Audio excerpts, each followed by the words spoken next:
Welcome to another episode of Inside the Hexagon. We hope you're having a holly jolly, merry end of the year. I guess we should leave it general, right? That's like the corporate speak to kind of not Give a date. tip on everybody's toes. I still because I'm still used to the Merry Christmas, but obviously I'm sure we have people of all backgrounds. So whatever you celebrate,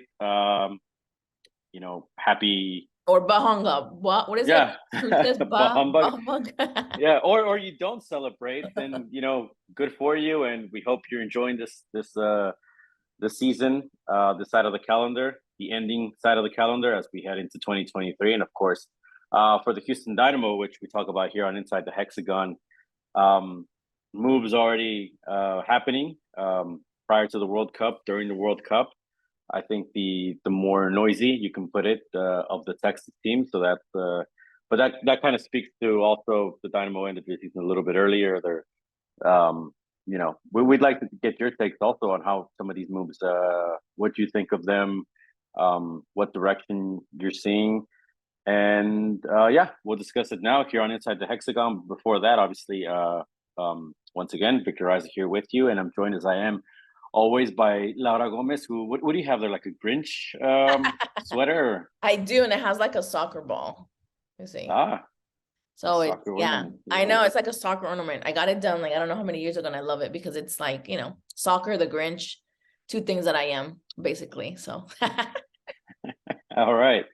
So I was a little bit Grinch-like in the last episode. If you got to hear it, right? We heard obviously the technical difficulties, but that is a lesson in itself. I'll tell you why. Because in my ambition here to try to grow this year a little bit and experiment, and I kind of use this thing out of the box. New microphone, new mixer that I've been still having to kind of fiddle with, but overall, I got all this equipment, right? And I still sound like crap. All this to say, it doesn't matter if you have the resources. If the guy at the helm isn't qualified or suitable to be handling this, I'm just putting it that way for all the people that think that who wants to go help him set up, basically what he's asking for. If anybody is a professional tech guru, then Victor's asking for desperate help. No, I'm just saying, without throwing all these shots and kind of putting it in a more of a fair statement. For anybody that wonders why I have doubts for the Ben Olsen hiring, that's it. To me, that resources or not, somebody that can do the job will find a way to get the job done and get it done right, and you can see some progress, right? But again, it's a holly jolly season. So best of wishes to Ben Olsen. We hope he's getting it right, and more importantly, we're hoping that these resources are being promised and are being brought about will help the club succeed. Now, let's talk about some of these resources. Pat Onstad mentioned at that press conference just a couple of weeks ago, a month, I think. Yeah. Seems a little farther than that with all these World Cup games. But today, as we're recording this episode, December the 2nd, the Houston Dynamo have announced Ben Bartlett as Director of Methodology. So for the first time in club history, a Director of Methodology. What exactly does that entail? I think maybe the best answer is we'll find out, but sort of somebody that I guess a philosophy for the club. That's what we've heard, right? It's kind of in other clubs. He's coached coaches and coached players to better talk to the coaches. I mean, it's philosophy. I mean, it's basically the word says it all. It's kind of Here's what the press mythology, but you know what though? I think that it's a right move towards a direction of maybe creating a better ambience to maybe get that mindset of being, I don't want to say the word losers, but not winning games and getting the mindset of actually wanting it and not just saying, hey, we want to win, but then when it comes to it, they do nothing. So yeah, well, let's see. 46 years old, spent the last 4 years as head of coaching for Fulham. Obviously now in the English club, now in the Premier League. I believe he has also 12 years experience at the FA. which obviously is the Football Association, the governing body in England. Also 2 years as a general manager, director of coaching for Chelsea women. Mhm. Right before that, So he has a lot of experience in England, right? Mhm. Again, a lot of this stuff we won't know until we see him get to work, how much leeway he's going to have.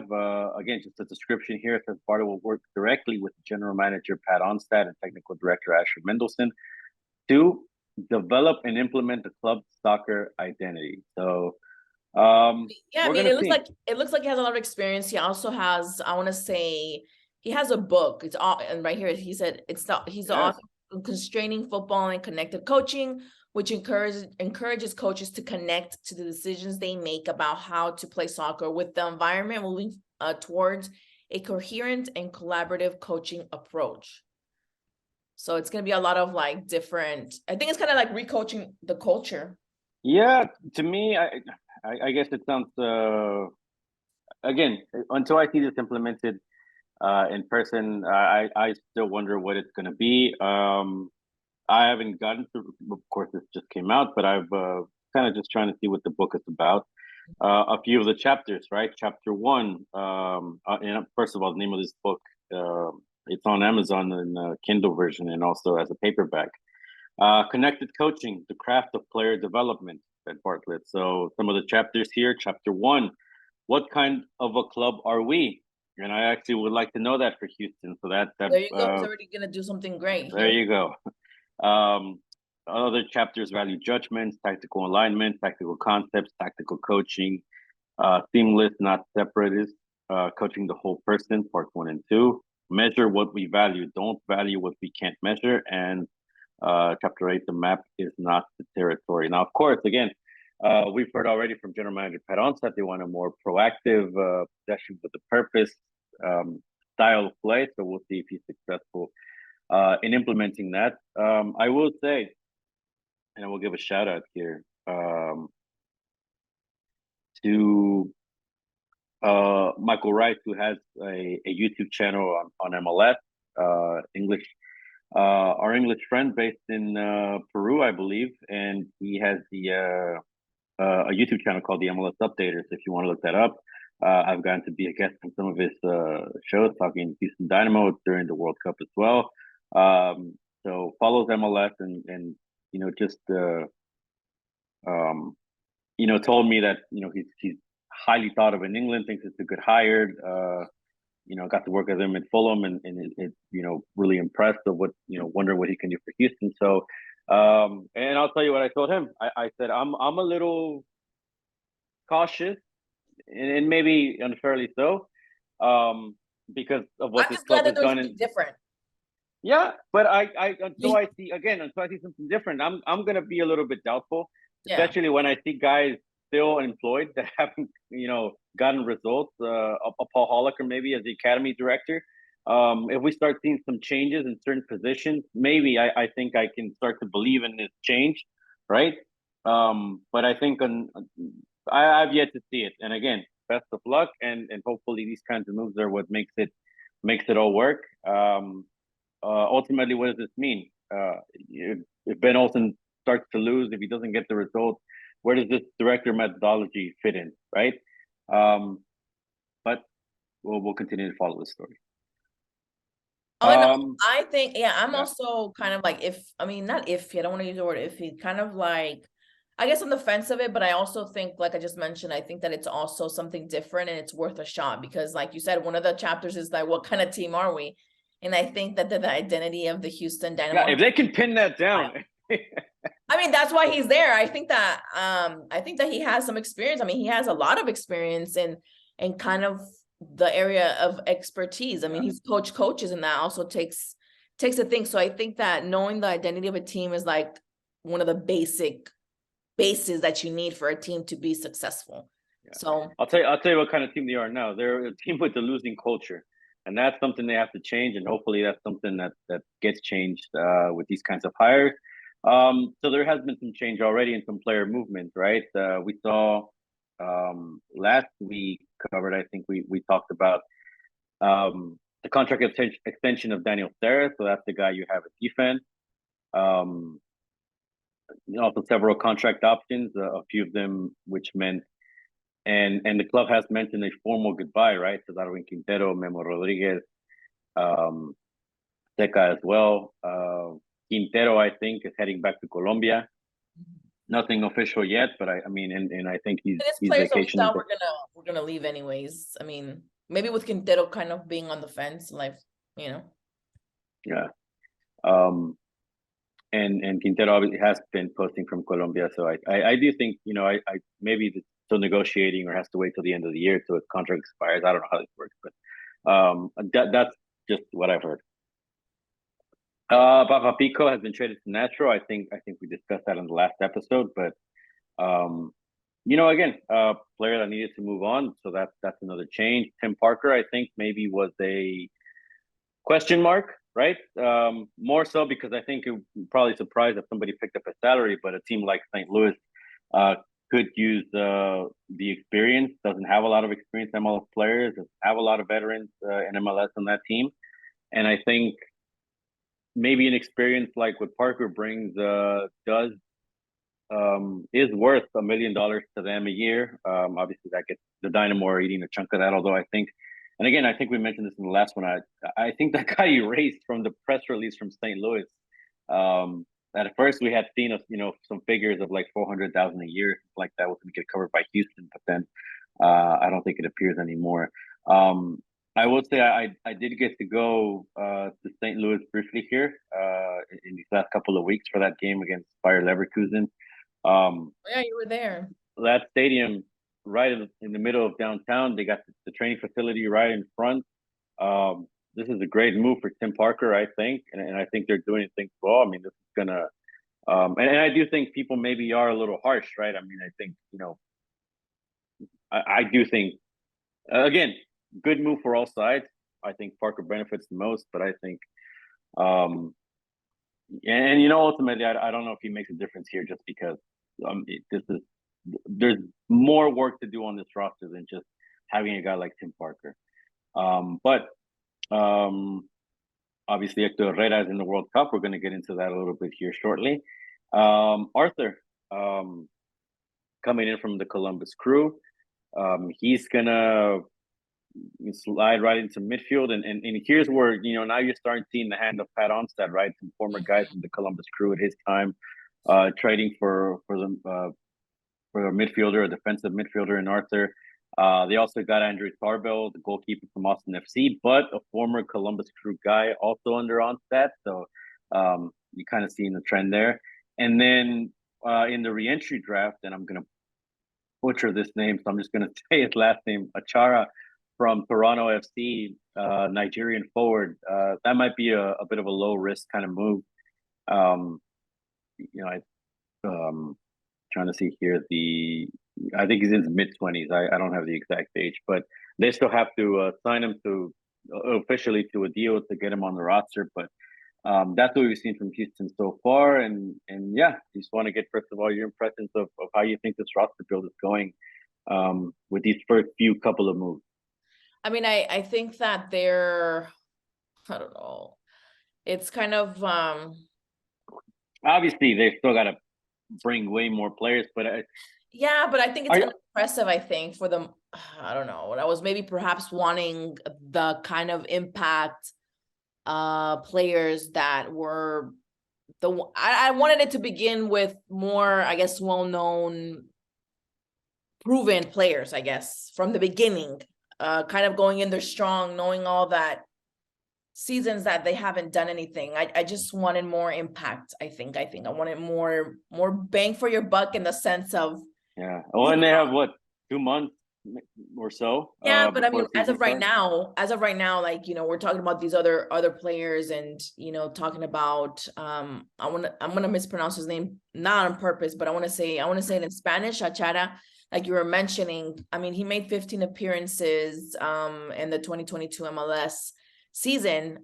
He was drafted, number 25, like you mentioned, it with Toronto FC. But he had a big injury also, which kind of ended his rookie season. And then moving on from there, he's had That some important play, yeah, but for me, it's not something that I'm just like I am, over the moon. over the Yeah, moon that because he's it's one a of them. big question mark, right? I mean, it's And okay. to So be a here's the guy forward, that's the thing for me. on the Something surface. that the Dynamo has struggled. I mean, the Dynamo has struggled in the defense, Yeah, field, and forward, but to me, the forward position is important. Like we've seen a lot of a lot of the teams in the World Cup that the back, that the back is okay. The middle is doing what they need to do, but at the end of the day, you also need to have a functioning, forward, because if you don't score, then you're not gonna get points. You're gonna get 0-0, or what's gonna happen. You're gonna yeah. have over and over I and over opportunities to score.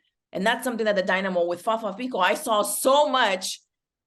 And I just, I don't think that he's proven enough yeah. for me to be like, I'll wow, just amazed. I'll just say this. I think first of all, the expectation for an impact player, you got to lower that down because they can't. I mean, who are I they going to know, sign? but I don't want to lower it because I think that it's the Dynamo and their fans, it's a SOS Yeah, so many seasons they've ago. So conditioned for me, people. it's like, They I condition people to expect feel it. that way. But I think because they can't sign a designated player, I mean, and this is in a way, this is more of the same of what we've seen in previous years. You're getting players, that That's other what I'm teams saying. are kind of cutting. Unimpressed. Um, you know, Arthur and maybe Tarbell come with the tag of they were on an MLS Cup winning team, right? Which those kind of things always get stretched out a little bit more, I think, than they should. How much did they impact? Yeah, I think he was a bit involved in that team. The question mark I think with Arthur is that injury wise, right? Can he give you maybe the same kind of minutes? Um, to me, I raise the question though, what does that mean for your midfield? Because if you have a midfield with Hector Herrera, Coco Carrasquilla, and Arthur, where does the creativity come from, right? If and assuming again they play that 4-3-3, I mean, are they still, focusing on that? Where does that leave Matias Vera, right? Onstad had mentioned that like he thought those three guys, Vera, Carrasquilla, and Herrera, were probably the best midfield trio in MLS, if I'm not mistaken. So I think that's just kind of where does it I'm all for more competition, but it also has to be competition that lifts the group. The biggest thing there, I don't mind that one, but I do think they still need something to create a creative player that's going to make the difference. And the problem is they've said they don't feel they need a number 10 or that kind of player. Maybe they're going more for a winger. Atara, if he comes in, um, you're replacing Papa Pico essentially, right? Or with a younger player. Still a question mark. You don't know what kind of output you're going to get. I still think there's guys on the roster that deserve playing time, and ultimately, I think that we'll see where that all gets sorted out. Beto Avila, right? Those kinds I of mean, guys. it's again going back into, and it's not to, say Tarbell, that it's not being negative yeah, from the beginning because we haven't even started the season, God. But I mean, but it's just kind of, if you look at the time that he's played, I mean, yeah, he has potential, he has speed, but yeah, it's just playing it. It's just really playing the cards. It's risky for me because there is no way that I feel like the Dynamo can go on if they don't make it to the playoffs next season. Like that would be like, yeah. you mentioned how I you agree with stated you in the that. sense that I don't think they've gotten better. I think they've swapped parts, right? But I think their level as a team hasn't increased. Um, And even so with Tarba, what do you think? I mean, for me, it's. I don't like Tarbell. I've told you. I didn't think he was that great in Austin. I I mean, guess he had maybe what? He had like Nelson's on the play out. 3 or 4 games. I can't remember. Well, he was. I mean, he came into again after he was the backup at Columbus, right? He does come in for Eloy Room in the playoffs. He does have those games again on that team with a little bit better support. Maybe that's what they can give him here. I actually I don't think that's what they're going to give him here, but maybe that's the argument, right? I'm sure it is. But he was supposed to come into Austin, an expansion club, have a clean slate. Basically, was expected to be the number one Mhm. guy, and Brad Stewart took that job, and obviously we've seen what he's evolved to it at Austin. And again, you mentioned it. We saw Carville here when Austin came to play Houston. Stewart got injured on that sick goal by Ferreira, right? Hit his knee or maybe just embarrassed, one of the two. But Tarbo did come in for a couple games. They managed to win that one in Houston, but then he lost the following two, and then that's when Brett Stuber came back, and Austin won midweek at LAFC. I guess it's a veteran guy, somebody they trust. Like I told you, from what I've seen, I don't like it. I would like guys on the bench to be guys with an up arrow next to their name, with upside. Um, and I'm not saying Tarville's, too old, or I just don't know if he has that upside, or if he has enough of too high What of an Dynamo upside. needs too. And no, and the other thing too, here's the thing that I'm worried about. I'm worried that this might become a competition between Steve Clark and Andrew Tarville. And that's not what they need. You need to solidify your number one, right? Steve Clark should be your I mean, that's goalkeeper one of no the matter only what. players that I would give almost like a B plus. Yeah, but you can see the situation, right, where Clark starts, messing up some games, and we saw some of those in this Yeah. last game, in this last season, pardon. And I just, we've seen this movie before with Tyler Derrick and switching in Joe Willis, and if you don't think, if you don't have a clear cut number one forward, then just cut these two guys, or keep one of them as backup, You save and money. go out and get a guy that can for sure be the number one, and that's what I mean. Like stop screwing around with guys like this. But It's something that I think is part of the culture. Hopefully, it'll. I don't know. For me, it's kind of, again. I'm not. I mean, it's not nothing against the players personally, but for me, no, I get it. I mean, if you're trying to convince people to buy tickets, I mean, you haven't done anything this offseason. It's a doozy for me to try to convince people. Just looking at the ones that, they let go of a lot of players that I thought they needed to be let go. But the ones right now that they've hired, I'm unimpressed. I'm not wowed. I'm not, even if they're not even like super stars or even a big name like Ache, but at least reputable, regular, steady appearances for me would be a plus. But I don't know. Yeah. But talk about Ache.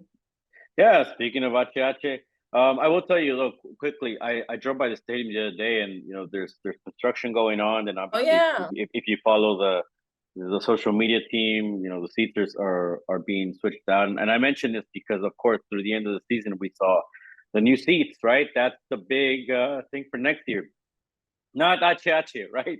The guy you paid all this money for being advertised. And right now during the World Cup, I don't see anything again maximizing on that guy's presence. And if that's, I mean, because honestly, that's the biggest asset marketing wise that you have. And granted, Mexico didn't have the best World Cup, but now you get him back, and the whole gamble. The juice out of it. Come on. And the whole gamble is that they're going to be great, or that chat is going to be even better, right? That's what Ben Olsen said. So, Mexico, not a great World Cup. Tied 0-0 against Poland, then lost 2-0 against Argentina.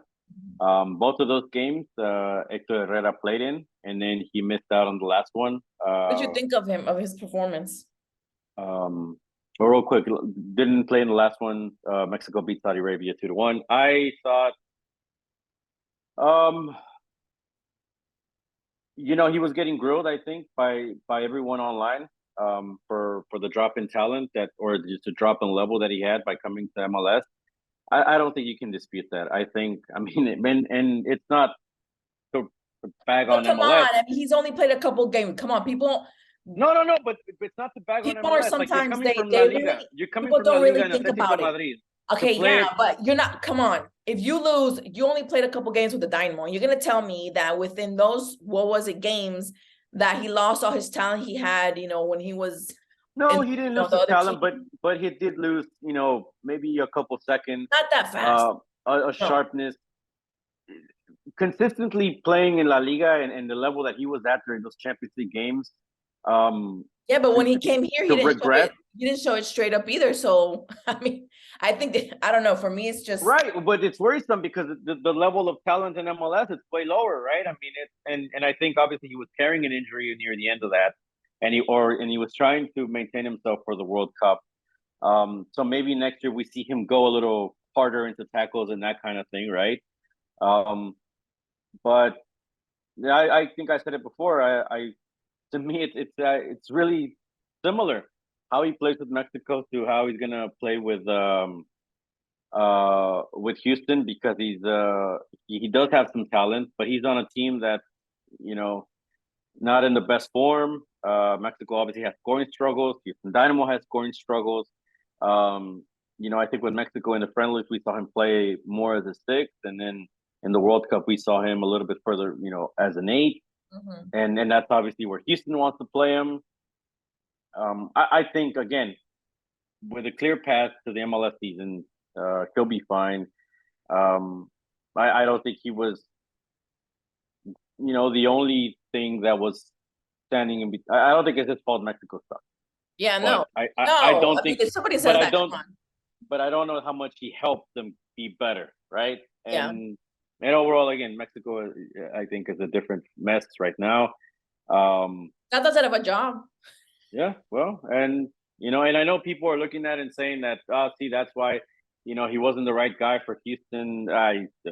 He won an MLS Cup in 2 seasons. Yeah, but it's different national teams to ligas. It's different. Just because you succeed in one doesn't mean you're going to succeed in the other. And especially a team that's followed by media, criticized by every freaking detail, compared to a Houston Dynamo that they're scrutinized by us. They just ignore the coverage, and I mean it's no. But overall, I think that I wasn't impressed either by Achiachi's performance. Honestly, I think that it lacked. I don't know. From a Mexico standpoint, I do wish he had stayed 6 months at Atletico or somewhere in Europe, and that's it. But I honestly don't think that those couple of games really affected him that big. I don't think so. No, but I don't believe you got the best Hector Herrera, and I do think part of it is because he played with Houston. But the Houston Dynamo didn't get the best of Hector Herrera when he transferred over, anyways. Yeah, well, I mean, there's an argument of why. I mean, we've mentioned it. I don't think he was playing in maybe the right spot. Also, not like he has best players around him either, right? One of his better. It's a coulda, woulda, shoulda. Point is, Mexico's out. Achachi has time to get it together, relax, and focus for the 2023 MLS season. Before we go, any other? I wanted to mention also about Beasley being that's right, Hall of Fame, being inducted to the Hall of Fame of class 2023. And the ceremony is, I want to say, in May.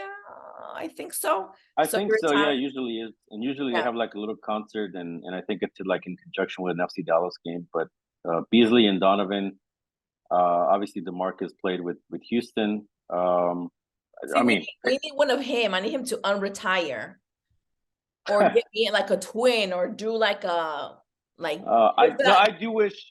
I mean, he has national also. There's a lot of national players that are so young that are very talented that haven't been picked up by whatever other liga that's not from, the US. So I think that if I were somebody else trying to look for new players, I would look through the profiles and be like, okay, this is what we need. Hey, Beasley was amazing. Let me see if we can find somebody, what is it? A duple hanger, what is it? That word that hanger. There you go. So that's what I would be trying to do. His twin or something. Something. Give me something to look forward that I'm like, wow, that's a player that hasn't been like, he's not a superstar, but he's a rising star. That's all I ask for, Houston Dynamo. Yeah. Well, at this point, I don't think we have a scouting system still. But let's hope Santa Claus brings it, and send us your Santa Claus wishes, and hopefully we see them come to pass. And again, we bring you another episode of Inside the Hexagon. We'll catch you next time. Until next time, don't forget to follow us and The Striker, support local journalism, and happy holidays. Until next time. Happy holidays. Bye.